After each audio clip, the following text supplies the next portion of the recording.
members of our Congress, you will always have, within our government, those that are above the law.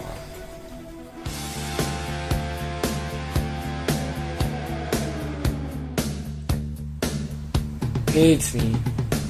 And as you may have heard by now, RBG, a Supreme Court Justice, she fell in court and cracked 3 of her ribs and crapped herself, to be honest.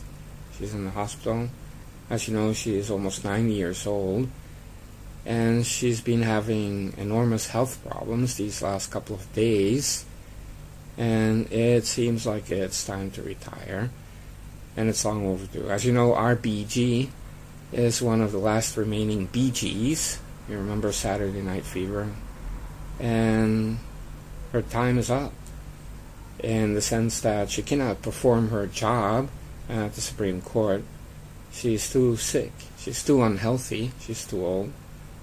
And so it may be a chance for President Trump to nominate a 3rd Supreme Court Justice, but this time the confirmation hearing will be different, considering that we have more senators now, thanks to a big GOP win in the midterms. And so RBG, we wish you the best. Please retire and, enjoy the last weeks or months or years of your life in peace, and take it easy. Now, on a lighter note, I'm going to have baby ribs tonight. No, just kidding. On a lighter note, Chuck Grassley, Lindsey Graham, and of course Mitch McConnell and President Trump have been putting in many judges, almost 90 judges, including 2 Supreme Court justices, and 2 or 3 more are still possible. Now this is important because you see the Democrat onslaught, the liberal onslaught. It's not just the East and West Coasts. We're talking about the south of Texas. We're talking about the big cities. Florida, Virginia is almost liberal now. Illinois, it's just insane. It's like World War Z, and it's geometric. How can you prevent it? You can't. That's the answer. You cannot. And the problem is that, they don't really believe in the Constitution at all, and they would want to change it.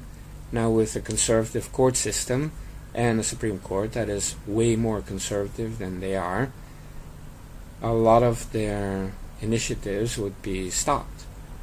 But it's a temporary fix.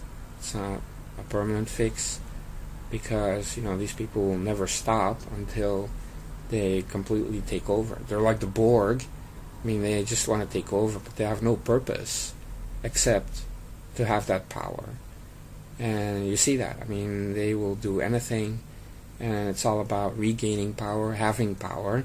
Then when they have power, they have nothing constructive to do except just kind of dilute anything that is related to sovereignty or traditionalism, or even what the U.S. Constitution is. They want to get rid of everything. They want to start over, because they don't see our nation as being a legitimate nation. And meanwhile, they're just pretending.